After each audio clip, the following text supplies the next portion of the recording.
Coming together as a single movement is a huge threat to them. And the fear is plainly represented by the passing of ag-gag laws. It's now more important than ever to shout loud. These industries are decimating our planet, and they're systematically oppressing and slaughtering trillions of thinking, feeling individuals every single year.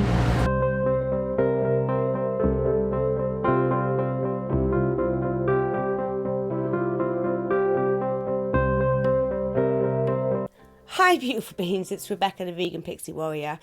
Today I'm going to show you a speech that was filmed at a slaughterhouse this summer. It's a vigil that we held for Regan Russell at the Bristol Animal Save. The speech is my friend Alice talking about what happened in the slaughterhouse. She used to be a pig vet and she used to actually work in the slaughterhouse that we were in. And she worked for Red Tractor Farms as well. I'm hoping when you hear her words, it'll inspire you to get active and get out there and do something for the animals. Whether that's stickering or whether that's leafleting or going to a cube or a slaughterhouse, whatever you feel comfortable with. I just want you to get out there and do something. Enjoy the speech. I wrote the speech last night and it all now feels a bit weird now that there are no pigs here, but I'm going to crack on anyway because I feel like it's important to share on an important day like this while we're all together. I had the honour of speaking outside Canada House a couple of weeks ago to pay my respects to dear Regan, sister-in-arms, tragically lost outside one of these abhorrent establishments. And of course to stand with our Canadian counterparts against Bill 156. We're outside today, a slaughterhouse which I used to frequent during my years as a pig vet. There are aspects of what I said in London that I'd like to reiterate today, to talk about the injustices of agricultural gagging laws and some of the injustices brought to light at the moment for animals. But I also thought, as we're here, I'd like to share with you exactly what I've seen inside. And this speech comes with a trigger warning, I'm afraid, everybody.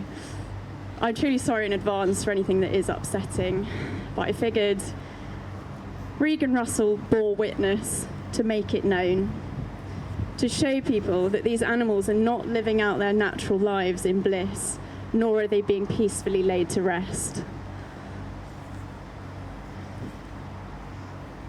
To this slaughterhouse come organic, free-range, RSPCA assured, Red Tractor assured live animals, over 3,000 every day. Out come the hacked up body parts plastic wrapped from one end, and out the other spill the excreta, the heads, the sinew, and the internal organs not fit for human consumption. For the pigs at the higher end of the welfare scale at this stage, they don't give a singular shit whether they were given marginally more room to move around in for their 6 months of life, as they're being lowered into the dark atmosphere of the gas chambers intended to end them. Look, everybody here roughly knows what goes on inside these places. Many of us have taken it upon ourselves to view footage, disturbing footage, and educate ourselves on the proceedings of facilities solely built to rip the lives away from sentient beings. And I want to thank you for that. Everyone here is an activist, and everyone here is committed to holding that burden in order to share with others and to stop the senseless and never-ending massacre. For many years, the images of terrified eyes, snapped limbs, and infected wounds, and the sounds of agonizing screams have haunted me when I close my eyes at night. And I'd like to share with you a small selection of images that have stuck with me from my work in slaughterhouses. 86% of pigs in the UK are stunned in gas chambers. Excellent. 86% of pigs in the UK are stunned in gas chambers like the ones inside. The carbon dioxide gas used to do this is known to be highly aversive to pigs, i.e. it hurts. And in fact, the RSPCA have suggested it be phased out and replaced with a more humane alternative. The alternative available right now, and is rolled out for the remaining 14%, is something called electronarcosis, whereby metal prongs are placed on the skull and a huge electrical current is passed through the brain of the pig. The intense seizures caused by this can result in, quote, commercially significant levels of carcass damage. This typically comes in the form of broken bones, and that's usually the vertebrae and the shoulders, and blood in the muscles. I've also seen this method botched more times than I'd care to share, resulting in pigs falling from their shackles onto their heads and scrabbling around on the floor while somebody frantically slashes at their neck. Relying upon gas to render an animal unconscious, especially when a large proportion of pigs suffer with lung disease due to the cramped, dusty and noxious environments they're forced to live in, is understandably problematic. And electronarcosis, likewise, is a fully reversible procedure that renders a pig unconscious only for a short period of time, and that's only if the human and equipment error is negated. So standing on the processing line, assessing said lungs for disease, I would visually appraise and also feel every pair of lungs. Concerning numbers of those lungs coming through, either full of blood or water, meaning that there's a distinct possibility of that animal being conscious during the throat sticking process, and even up to the point where they're plunged into the scalding tank. And someone sent me a horrendous video the other day, and those of you who are friends with me on Facebook would have probably been subjected to that, of a pig who was incorrectly stunned and insufficiently stuck. And he was swimming about the filthy boiling waters of the scalding tank, screaming and trying to get out while the blood flowed from his neck, until he eventually drowned. And I must say, that was a reminder rather than a shock. If the ethical issues here are not enough to put someone off their bacon sandwich, I hope that the next section will. Generally, the larger slaughterhouses have separate rooms for processing all the different body parts. One of the more grotesque areas is the gut room, and inside you'll find an array of disturbing items.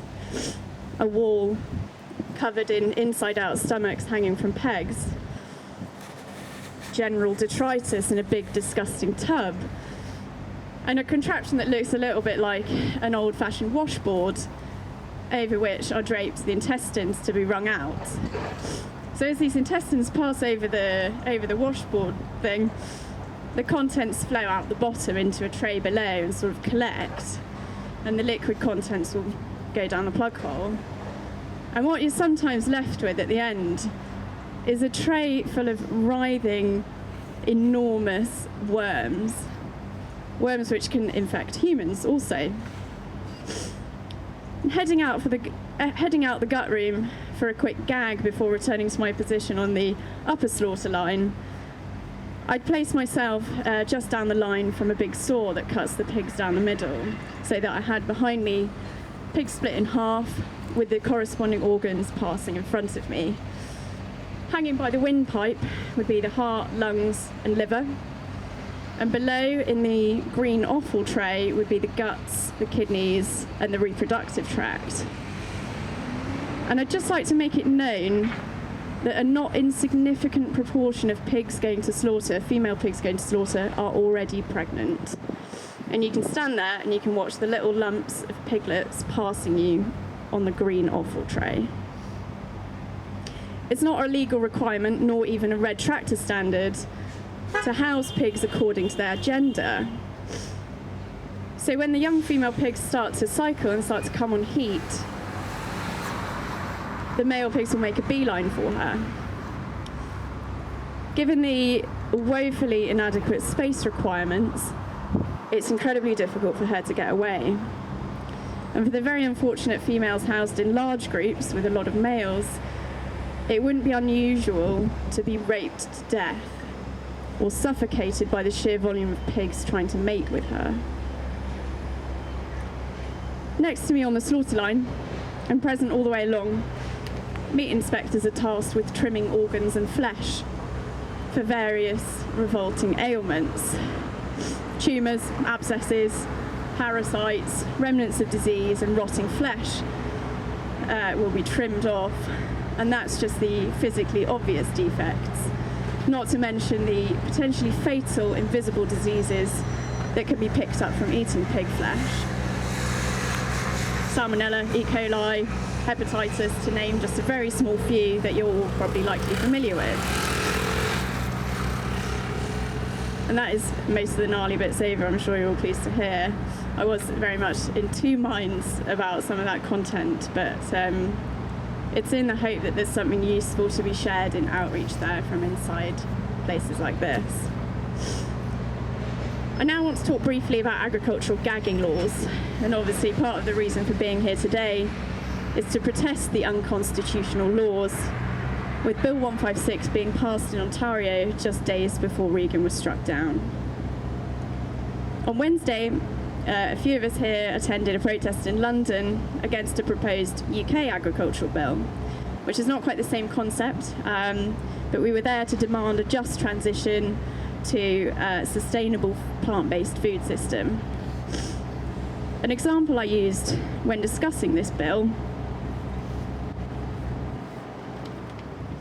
in an attempt to deter the UK government from allowing unregulated imports from nations with lower standards than our own, was a recent expose by activists in Iowa. Brought to light was a mass depopulation or mass culling practice called ventilation shutdown, which is used in pigs and poultry and signed off by the American Veterinary Medical Association. I don't know how many of you will have seen the footage, but ventilation shutdown essentially involves sealing up buildings with thousands of pigs inside, turning off the ventilation and turning up the heat. So pigs are basically roasted alive in agony for many hours. And in fact, the UK study cited by the American Veterinary Medical Association noted pigs still alive 16 hours later. This method of culling would be illegal for pigs in the UK right now, while in the US it's illegal to expose it due to the ag-gag laws present in many states. The man who simply filmed this is facing a felony prosecution and 7 years in jail. And this barbaric culling method just highlights one of the many issues with basing a profit-driven industry on sentient beings.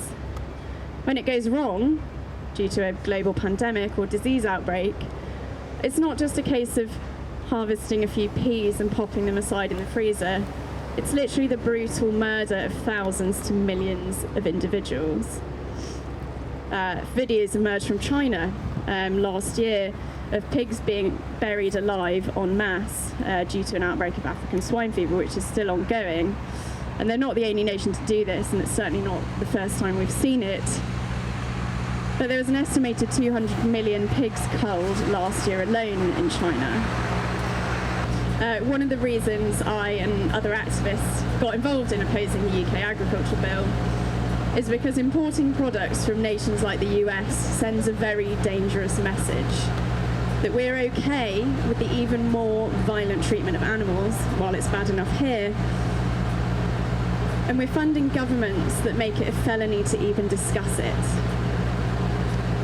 Animal Ag's desperate attempts to drown out the truth are very well funded, heavily by taxpayers' money, but that is a conversation for another day, and rely upon the long-standing brainwashing and blinding of the general public to the realities hidden behind closed doors. But they're becoming increasingly more transparent the more people are empowered to speak out and act. Coming together as a single movement is a huge threat to them. And the fear is plainly represented by the passing of ag-gag laws. It's now more important than ever to shout loud. These industries are decimating our planet, and they're systematically oppressing and slaughtering trillions of thinking, feeling individuals every single year. And I, for one, am not going to stand for it. Let's continue Regan's work. Hold her in our hearts if ever we feel like giving up. and stand together in our fight for justice.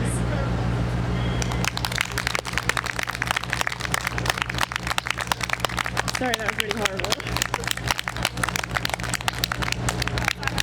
I do hope that Alice's speech has lit a fire in your belly and inspired you to get out there and be active for the animals. If it has inspired you or any of my other videos, please drop a comment below. I'd love to know if you've got active. I want to say a massive thank you to my patrons for supporting me on my Patreon page. If you do like my content and you want to support me in making more, please check out the link below. Don't forget to hit that subscribe button, hit the notification bell, like and share this video, and I'll see you next time.